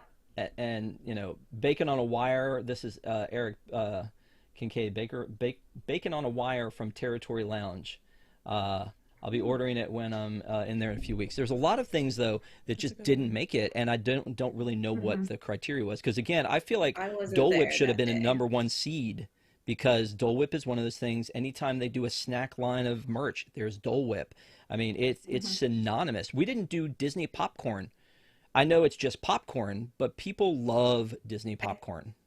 I think popcorn was at least in the determining what was going to be on the bracket. It was up there for a vote, and I think they put it to the audience, and the audience voted to have the caramel corn from Germany go on instead. Gotcha. I didn't want to say where it was from. All right, let me take a look at this first round of the bracket here. So, and what I'm looking at is this round right here, which I don't remember what we called this round, but this one had Sanaa bread service versus strawberry shortcake, and obviously from Fort Wilderness, Tom kept saying this has its own song, it should win. Bread service should have been the winner there. The No Way Jose versus the Ohana bread pudding. Again, the No Way Jose, while it's good, is an ice cream sundae. I mean, let's be honest, it's not even the most iconic ice cream sundae there. Like, pick one from Beaches and Cream. It's not even the best. No, it's not. Yeah. All right, Kamila, you have thoughts? So I have a couple of thoughts. One is, and I feel like I'm kind of on the same wavelength as you, Rob, where it's like it's ice cream. But going back to the Dole Whip, because I think if I'm looking at this right, the Dole Whip lost to the carrot cake cookie at Hollywood Studios. That is, you are correct. You are correct. I mean, right here. That can't happen. That can't happen. First of all, the carrot cake cookie. They were like going crazy for this carrot cake cookie. Like, people on the panel when I was watching it were going crazy for this cookie. For the life of me, I can't figure out why. That you walk into the Hollywood Studios Starbucks to get. I don't get it. I don't get it. I think it's good. But should it have? It's still made fresh in the bakery. It's not like it's something prepackaged frozen in the case. But I mean, Well, I but- think it's good. Yeah, but let's I back up voted a for the second Dole though. Whip, so. But let's back up a second though.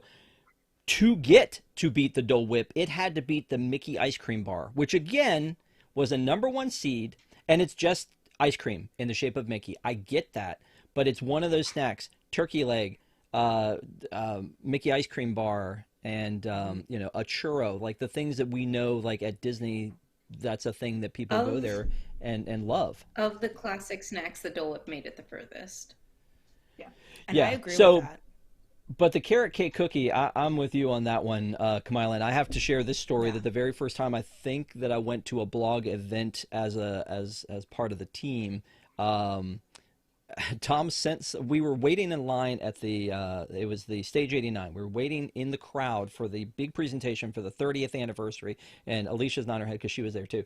We were waiting in line for the in the crowd for the 30th anniversary presentation to start, and somebody went and got a carrot cake cookie, and I think it was back when they were at the writer stop, maybe like that was still a thing, and they brought it in and up to Tom, and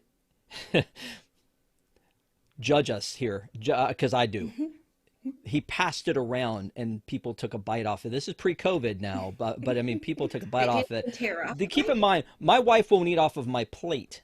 So much less am I sharing with people that I'm meeting for the first time, and they're just passing around like, yeah, let me get a who is this guy? Do I know him? Is he okay? Should I be eating after him? Like, I mean, it was a thing. So I know that it's been something for the blog in particular, but I mean, you know, again, as someone who has not been with the blog as long, Kamila, it's the carrot cake cookie. That seems crazy, right? And I feel like I'm someone, like, I recognize that this is like a Disney item, right? Like, people will go to Hollywood Studios and on their list of things they want to do that day, they'll say, let me make sure I get a carrot cake cookie.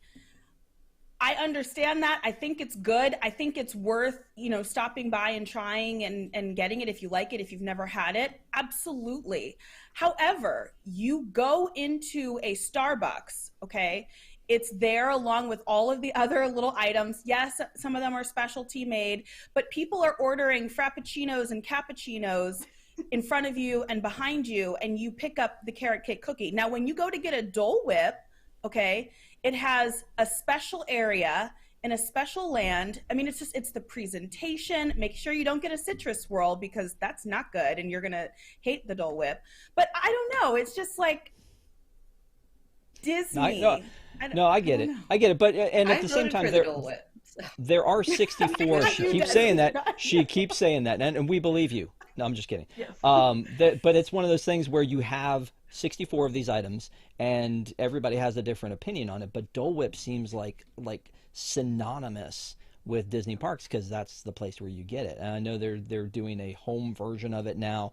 I know a lot of places try to copy it, but it was one of those things where it's only available in Disney parks. So, Alicia, let's talk about Plantation. this. Yeah. Alicia, let's talk about this bracket right here because Tonga Toast almost got beat by Gobi Manchurian and then gets beat by the Ooey Gooey toffee cake. I don't care how much Nick says it out loud and in what weird way he says it. I feel like that was a time. Yeah. I feel like Tonga Toast is a more unique, more Disney choice here. Do you disagree? My first question is this, because I don't know, what is the Gobi Manchurian? Where is this? What is it? I never quite understood, and I've never had it. And to that we go to Desi. It's like a spicy cauliflower thing at Nomad Lounge. It is very good, but there was no way I was going to vote for it over Tonga Toast. So, yeah. Tonga Toast is iconic. Is amazing, and I love it. And I think I left our last Wigs event in the middle of the day to go to the Poly just because I wanted Tonga Toast because they were going to go to Cosmic Rays. And I was like, no, I'd rather have Tonga Toast. So I went and got Tonga Toast and then came back. This is just another reason why the Poly is one of my favorites. I mean, the pineapple lanai, the Tonga Toast, the the ohana noodles, and the bread pudding. Like all of this stuff you get at one place. Like one of the original 3 resorts. Yeah, I was swayed by Nick. I'm sorry. Because he was so sexy in the way he presented it? Is that what you're telling me? I mean, or were you just so tired? It didn't just beat it; it annihilated it, 7-0. 7-0. Like if something gets this far, it seems crazy that it would lose 7. It beat the kitchen sink. I also said that I would typically go with Tonga toast, but because of the way Nick was saying it, that's the only reason I went with illegally. I'm going to say, Desi, you're probably really, really tired, and everything that Nick does is funny. So, like, I give you a pass. Like, I get it. But also, like, Tonga Toast deserved the win. But also, like, Tonga Toast. That show ran 3 hours and 11 minutes, by the way. That is a heck of a 90-minute show that they put together, and we're going to try to be a little bit better about that tonight. But, again, we need to get into this. So, let's go back to Kamila in this section right here. I got to tell you, peanut butter and jelly milkshake is cool, but it beating cheese soup I thought was problematic until it beat the noodles, and then I was like, what the heck? Very problematic. No, I that was the other head scratcher for me. And I will say, I admit, I have not had the PB&J milkshake. I'm not a huge peanut butter and jelly fan, though. Did not deserve that win. So, but to me, it just went a little too far. And here's the thing. There were 2 items that had the literal, like, word Ohana in it. I mean, that needs to go farther. That needs to be the one to win. And again, this is Disney. I feel like it's not just based on, I don't know, what you have had or what you have drank or ate or whatever. Like, I feel like there's got to be more to it to pass it on. Well, and here's the thing is, I'm sorry, Desi, go ahead. Let's hear it. First off, I can't wait for second and third. First off, this was the second peanut butter ice cream thing on the list. They had already voted through the No Way Jose. We didn't need this as well. That's ridiculous. Second off, it's not even the best PB&J shake at Hollywood Studios.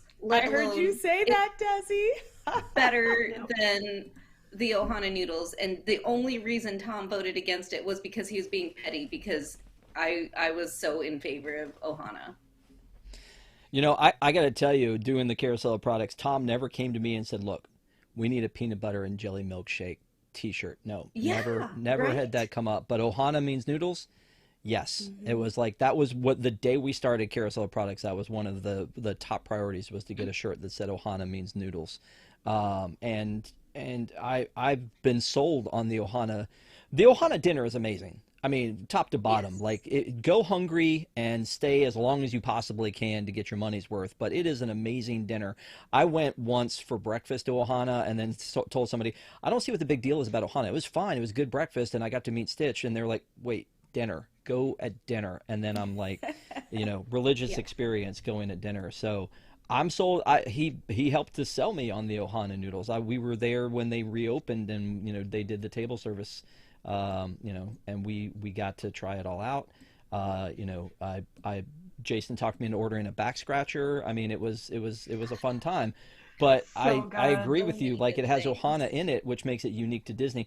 I get it beating the Mickey beignets. The Mickey beignets are good, but beignets are good in general. Café du Monde in New Orleans, if you have ever sat at Café du Monde and had they're going to be better than these. But beignets are delicious as long as you eat them while they're still warm. Beignets are always delicious.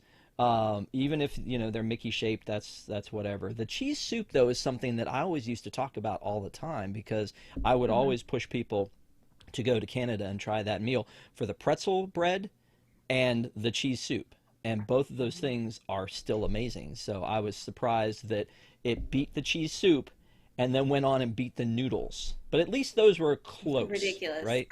I voted against it every chance I could, and I kept getting outruled.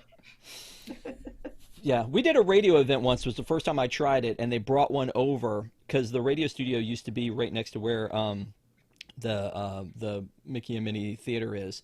But they brought one over from Primetime 50s for us to try. And I was like, okay, this is good. It sounds horrible, but when you drink it, you're like, okay, this tastes good.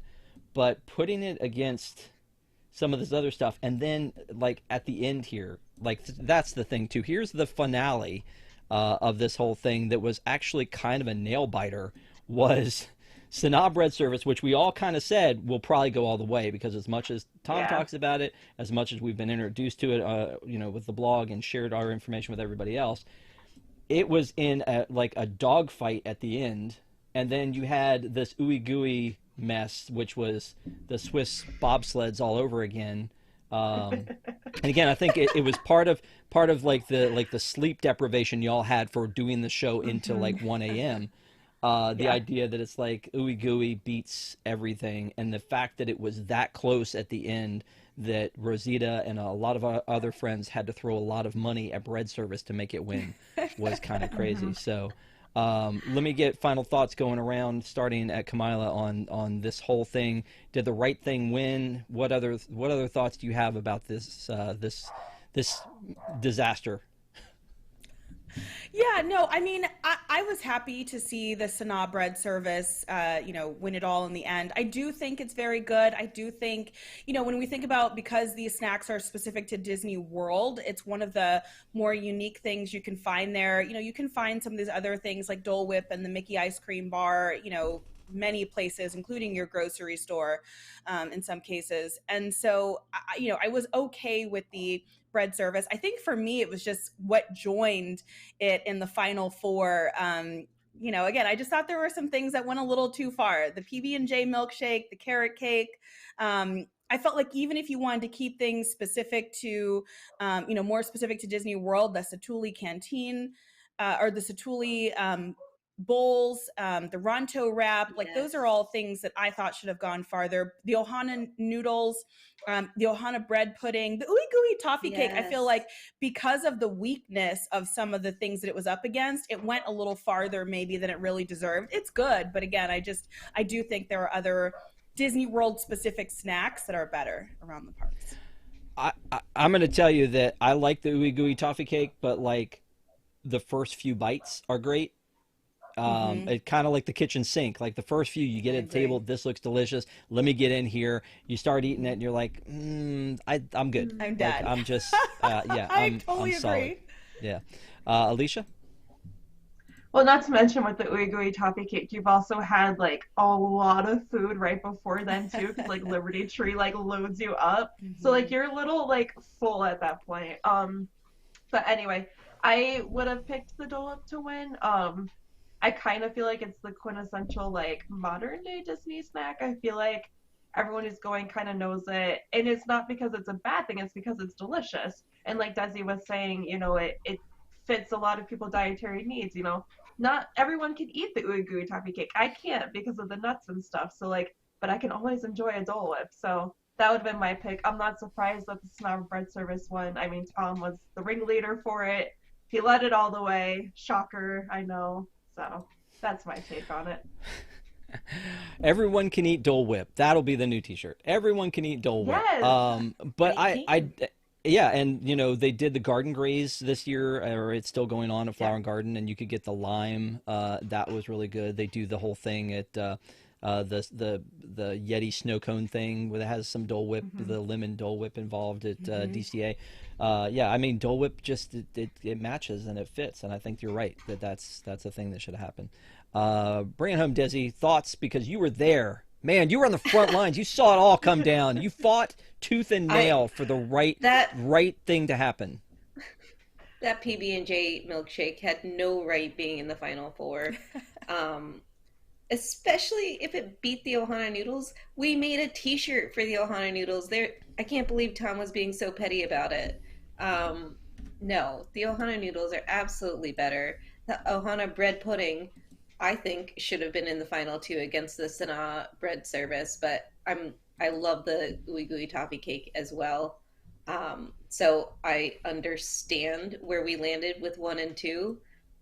That PB&J milkshake is still bothering me, and the fact that neither Ohana dish made it into the top 4, or that my Morimoto ribs didn't even make it to the list at all, I'm upset about. But yeah, I mean, Sanaa bread service was never going to lose to anything. I think Tom basically decides at the beginning what he wants to win and talks everybody else into it. So he did the same thing with the wigs after. He knew which one he wanted to win. He told everybody which way to vote, and look what happened. I brought this up.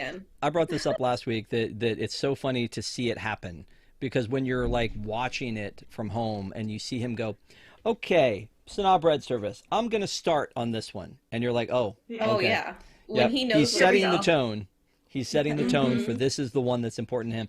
But like the fact that I think that the right thing won here. I think that bread service it checks all the boxes. It's unique. I mean, it's uniquely Disney the way it's prepared, right?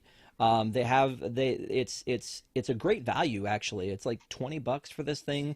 That you get the 10 sauces if you ask for the extra one, and the naan, and you can share it as a group. And then the fact that it's an event. Like, it's like you get excited about all of that, just like the kitchen sink is an event, like I talked about earlier. So I feel like it checks all the boxes. It should have won. It's the right thing to do.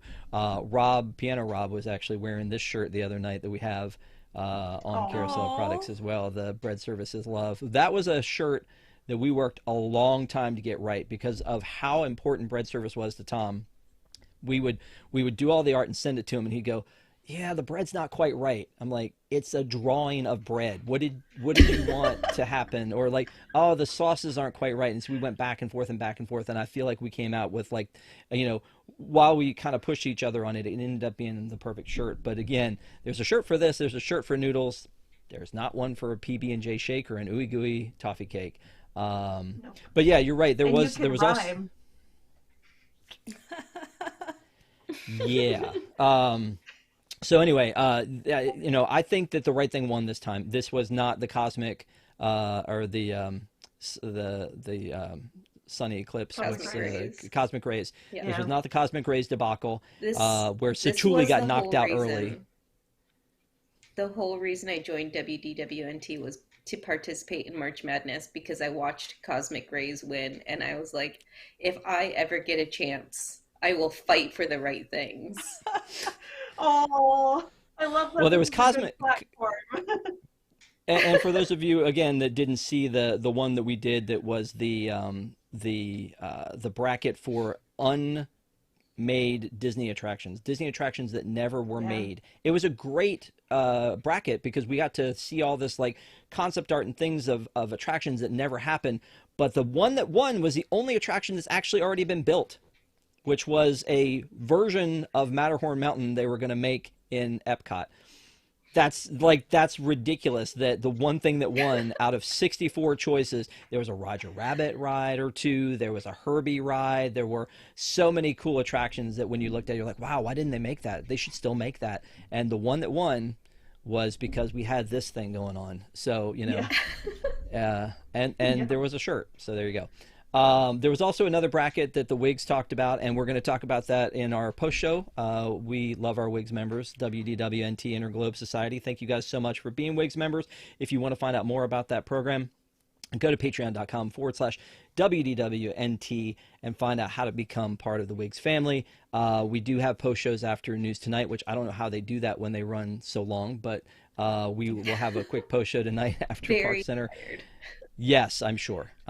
So, Desi, again, thanks for fighting the good fight on the front lines. We appreciate you. Glad that the right thing won here. That was good. And then already I'm seeing in the chat the David saying Secret Swiss bobsled training facility. There you go. Yep. So, and again, March Madness is so fun. Next week we will be taking off because it is Easter. I feel like everyone needs to be with their family who is on the panels. People at home probably need to be with their families. But then we're going to come back full steam straight through, because I know that News Tonight's going to be off for a couple of months through June 1st. So we're going to be on. So join us every night, every Sunday night at 9 p.m. after next week. Every night, ParksCenter, every single night. I mean, we got Disney Entertainment News today on Tuesday, Deep in the Plus on Wednesday, and ParksCenter every Sunday except for next Sunday. And we wish you all a happy holiday and hope that everything goes well for you, and that the Easter Bunny makes it past the supply lines, the supply chain, because really that's our biggest problem here. So again, thank you guys for watching. We appreciate it. Give us a thumbs up if you can, and thank you on the panel for spending your time with us. We will see you guys in the post show. Bye, everyone.